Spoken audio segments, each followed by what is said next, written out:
안녕하세요. 보초 모델러 딸깍입니다. 오늘 딸깍 만들 장면은 이동우 포토그래퍼님이 찍은 능소화인데요. 이 사진을 보자마자 반해 바로 작업에 들어갔습니다. 우선 담벼락을 먼저 만들어 줄게요. 네모난 큐브를 생성하고 적당히 크기를 늘려줍니다. 그리고 최첨단 줄자인 딸깍이로 벽 높이를 재줍니다. 네? 이게 왜 최첨단이냐고요? because 제 키를 보고 만들었으니까요. anyway, 벽 높이를 더 올려 한옥의 도리도 만들어 볼게요. 도리 감자도리. 네? 감자도리를 모른다고요? 아템. 어쨌거나 원기능을 이용해서 서가래도 만들어 볼게요. 위치에 맞게 회전시켜주고 2키로 늘려줍니다. 여기서 쉐이드 스무스가 아니라 오토 스무스를 해줍니다. 블런더에는 여러 유용한 모디파이어가 있는데요. 그 중 하나가 지금 쓰는 이 어레이입니다. 복사를 와다다다다 다 해줘요. 자, 이제 담벼락을 다시 불러와서 카메라를 배치해 볼게요. Shift 물결을 누르면 카메라가 WASD 방향키를 이용해서 움직일 수 있어요. 적당히 큼직한 구조물이 세워지면 지금 카메라를 배치해야 됩니다. 나중에 배치해서 사이즈가 다르면 수정하는데 더 오래 걸리거든요. 그렇게 배치한 카메라를 보면서 한옥을 마무리해 줄게요. 이번엔 기와를 만들어 볼게요. 평편한 플랜을 생성하고 에디트 모드에서 면을 잡고 2키를 누르면 면이 뽑히겠죠? 그리고 컨트롤 R을 눌러서 루프컷을 해주겠습니다. 가운데 선을 잡고 내려 모양도 만들어 줄게요. 자, Shift D로 한 개 복사해둔 후 다른 기와로 디자인을 해볼게요. 앞면을 모두 선택해 2키로 뽑아준 후 R키를 누르면 회전이 됩니다. 혹시 제가 누르는 키가 궁금하다면 좌측 하단을 참고해주세요. 필요 없는 면은 삭제하고 원하는 선을 잡을게요. 좌측에 있는 회전키를 누르고 축 방향을 설정해주면 해당 축으로 선이 늘어나며 회전됩니다. 각도는 조금씩 돌려가며 맞춰볼게요. 이제 필요 없는 면은 지워줍니다. 이건 프로포셔널 에디팅이라고 한 곳을 잡아도 주변까지 영향을 미치게 해주는 키입니다. 그래서 지금 한 점만 잡았는데 전부 움직이는 거 보이시죠?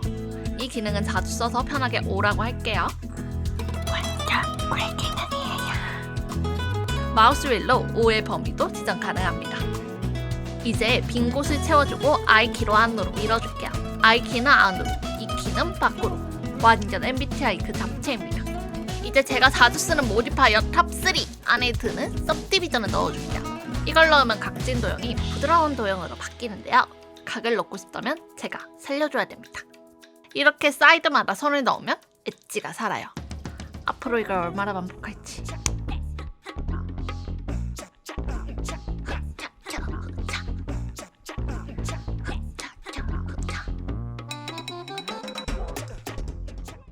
휴, 완료. 이제 담벼락에 맞춰 기와를 회전시켜주고 어레이 모디파이어로 분신술. 아까 복사해둔 기와도 높이 조절해줄게요. 이제 이 기둥 같은 걸 만들어 볼게요. 밑에 부분 점을 잡아서 아래로 내려주고 회전시켜줍니다. 이때 O키가 계속 켜져 있어서 전체 영향을 줘요. 앞부분 점만 따로 잡아서 아래로 내리면 기울기가 맞겠죠? 앞에 면을 잡아 I키를 사용해 안으로 넣어줄게요. 또 시작된 엣지의 지옥.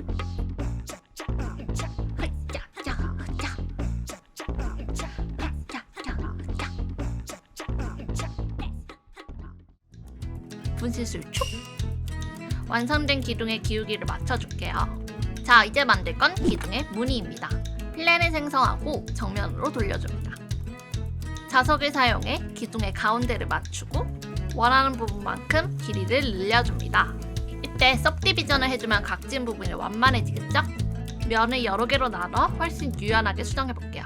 이렇게 점이 많을수록 수정할 수 있는 부분이 늘어나 자유롭게 변형할 수 있습니다. 추가하고 싶은 부분이 있다면 복사해서 2키를 눌러주세요. 그 후 면을 나눠주고 원하는 부분의 크기를 조절해주고 그럼 완성! 자주 쓰는 모디파이어 중 마지막 탑3인 미러를 넣어줍니다.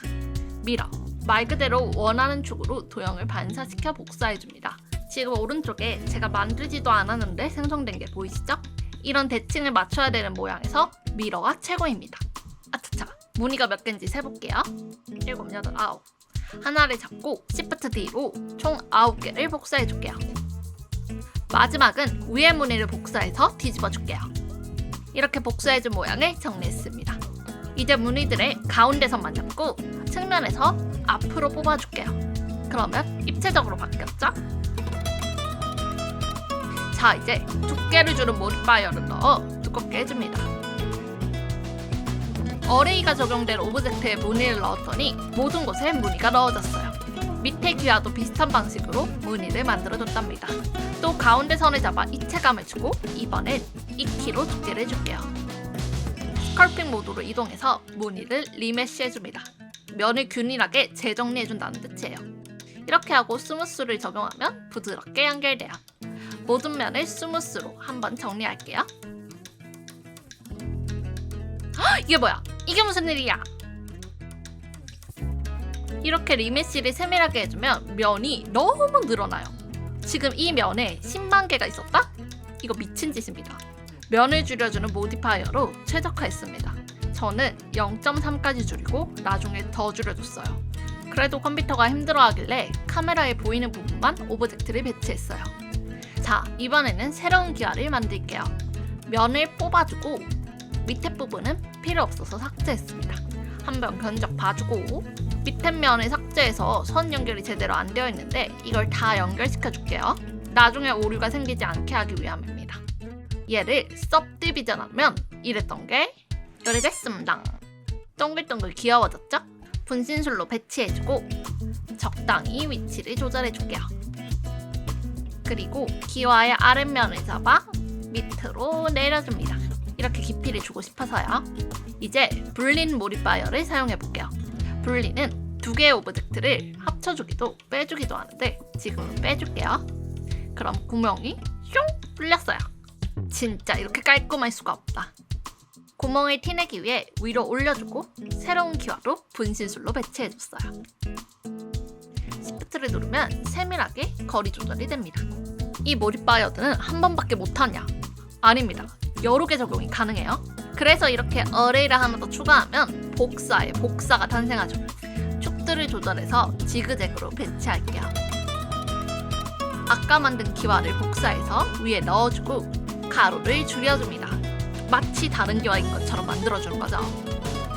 이제 기와의 모디파이어를 전부 어플라이 해줄게요.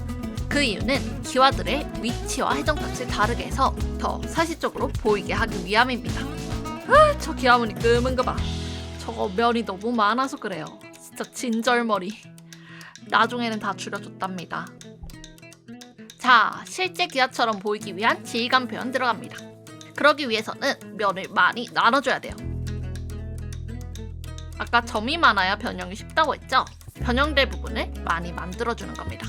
이제 디스플레이스 모디파이어를 넣어줄게요. 그리고 텍스처를 넣어주면 아주 면이 난리가 나요. 우리 친구들은 너무 자유분방해. 텍스처 사이즈를 줄이고 모디파이어 강도를 줄이면 점점 원하는 질감이 나옵니다. 저는 돌의 울퉁불퉁한 질감을 원해서 사이즈를 최대한 낮춰줬어요. 아래 기와도 똑같이 모디파이어를 넣어줬어요. 그리고 세겹 기와의 모디파이어를 전부 어플라이 해줄게요. 이 기와들도 베리에이션을 주기 위해서예요. 이런 노력이 실제처럼 보이게 만들어준답니다. J 위의 기와도 회전과 위치값을 조정해서 베리에이션을 줄게요. 그리고 컨트롤 P로 각각 분리해줄게요. 바이루즈 파츠를 클릭하면 물질적으로 연결 안 된 애들끼리 분리가 돼요. 또다시 스컬핑 모드, 원하는 물체 선택, 리메쉬를 해주고요. 다이노포도 켜줄게요. 이건 브러쉬로 그은 부분에 면을 생성해주는 기능입니다. 클레이 스트립스 브러쉬로 질감 표현해줍시다. 좀 울퉁불퉁해 아키아 같죠? 브러쉬의 크기와 강도를 조절해서 질감을 넣어줄게요.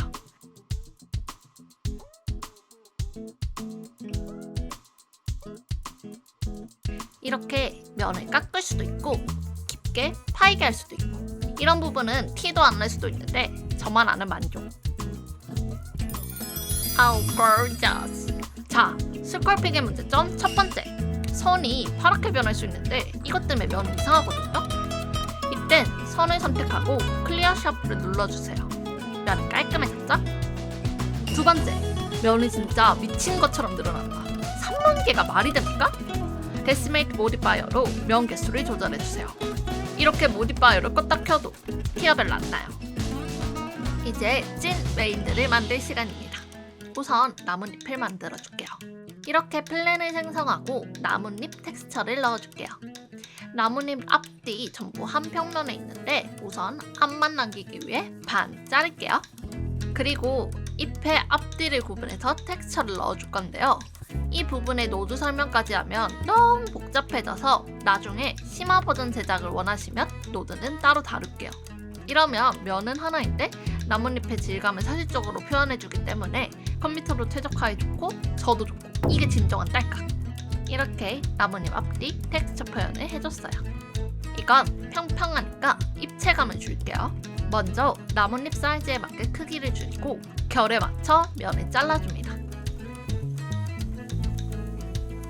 자른 선을 위아래로 조절해서 구부려줄게요. 쉐이드 오토 스무스로 부드럽게 해주고 측면에서 잎의 끝부분을 잡아 회전시켜주면 나뭇잎이 곡선으로 일어나요. 이게 오키의 효과. 이제 섭디비전을 넣어주면 면이 부드러워졌죠? 입체감이 있는 나뭇잎이 완성됐습니다. 이번엔 줄기를 만들어 볼게요. 줄기 핸들을 벡터로 바꿔 일자로 펴준 후 여러 개로 점을 나눌게요. 줄기에 두께를 넣어주고 구부려줄게요. 이때 핸들은 오토매틱으로 해주면 부드러워져요. 능소화는 덩굴나무 꽃입니다. 그래서 줄기 위를 더 두껍게 만들어줄게요. 여기서 필캡스를 켜주면 위아래 면이 막혀요. 자, 이제 이 곡선을 메쉬로 변형시켜줄게요. 그러면 이때까지 넣은 모디파이어들을 넣을 수 있습니다. 섭디비전을 넣어 부드럽게 해줄게요. 그리고 선을 한 칸씩 띄어잡아 베벨을 넣어줄게요. 그러면 그 선을 중심으로 여러 개 선이 생성됩니다. 제일 안쪽 면만 잡아 늘려주면 줄기 마디가 됐어요. 임시로 줄기에 색을 넣어줄게요. 그래야 작업할 때 기분이가 좋거든요. 잎을 배치해주고 미러 모디파이어를 넣어줄게요. 잎의 중심점이 잎 자루여야 미러가 제대로 됩니다. 중심점 맞춰주고 앞면, 측면을 돌려가며 위치를 맞춰줍시다. 쭉쭉 잎을 복사해줄게요. 마지막 하나까지 완벽하게 넣어주면 완성! 드디어 능소화를 만듭니다.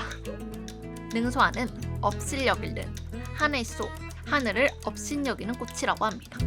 왜냐면 7월부터 9월에 피는 꽃으로 만개는 8월입니다.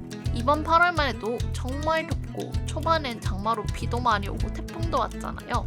이런 굳은 날에도 피어난다고 하늘을 업신여긴다고 하네요. 능소화 자체가 너무 매력있는 꽃인 것 같아요. 마치 여름이었다를 대표하는 꽃 같달까? 그래서 능소화가 지기 전 이 영상을 올려봅니다. 수다 떨다 보니 벌써 모양이 다 잡혔어요. 꽃의 위에 부분만 잡고 그룹을 넣어주고 가장자리만 또 따로 그룹해줄게요. 이렇게 한 이유는 꽃잎에 질감을 주기 위해서입니다. 돌에 넣었던 것과 같이 디스플레이스 모디파이어를 넣어줄게요. 능소화는 위에 부분만 여리여리하고 줄기 쪽으로 가까워질수록 빳빳해져요. 그래서 아까 위에 그룹으로만 지정해 놓은 걸 이 텍스처에 넣어줄게요. 그리고 가장자리는 텍스처가 더 강조되면 좋겠어서 따로 그룹을 해준 겁니다. 그래서 따로 텍스처를 하나 넣어주고 적용해줄게요. 꽃잎은 지오메트리 로드를 이용해서 복사해줬습니다. 이렇게 로드를 사용한 이유는 꽃이 활짝 피는 모션을 주기 위해서입니다. 이 로드 활용도 추후에 심화편을 제작한다면 넣어볼게요. 이제 꽃 받침을 만들게요. 실린더의 점 개수를 5개로 해서 꽃잎과 맞춰줬습니다. 키로 위에 면을 조금 늘린 후 각 면을 늘려서 꽃받침 잎으로 만들어줄게요. 적당히 거리 조절 후 모든 면을 잡아 위로 올려줄게요. 사이즈를 줄여주고 섭디비전을 넣어주면 벌써 모양이 그럴 사이즈입니다. 쉐이드 오토 스무스를 넣어주면 면이 부드러워져요. 이제 꽃잎에 맞춰서 사이즈를 조절해주면 됩니다. 저는 선을 하나 더 넣어 꽃에 붙여줬어요. 밑에 면을 2kg 늘려준 후 꽃자루를 만들어줄게요. 아까 잎의 마디를 만든 것처럼 가운데 선을 잡고 사이즈를 늘리면 튀어나오겠죠? 원하는 만큼 마디를 만들면 됩니다. 이제는 수술을 만들어 보겠습니다. 수술 제일 위에 큐브를 넣어줄게요. 이때 큐브에 सब디비전이 들어가 있는 상태라 원형으로 나와 있습니다. 능소와의 수술은 커피콩 같이 생겼습니다.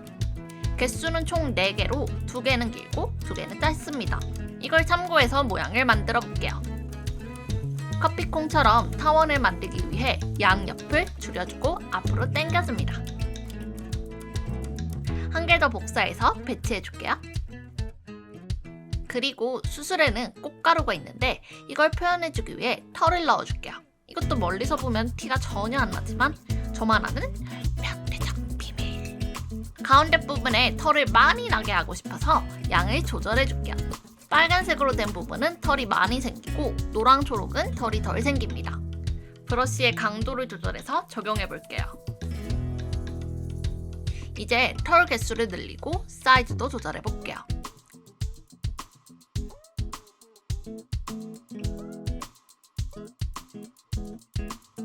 그리고 휘어주면 진짜 털 같아지죠? 그렇게 총 4개를 다 배치해줬습니다. 그리고 암술도 만들어줄게요. 암술은 입술같이 생겼는데요. 이건 마치 구독자님들을 위한 제 사랑의 입술가루 같거든요. 모두 구독해주실 거죠? 거리 두지 마시고요. 제 사랑의 입술도 거의 완성이 돼가는데요. 선을 나눠서 입술을 벌려줄게요. 그럼 암술 수술도 완성! 이젠 또 다른 꽃의 줄기를 만들어 볼게요. 이렇게 여러 개를 만들어줘야 복사한 티가 안 납니다. 꽃봉오리 2개 버전을 만들어 볼게요. 일단 실린더를 만들어 सब디비전을 넣어주세요.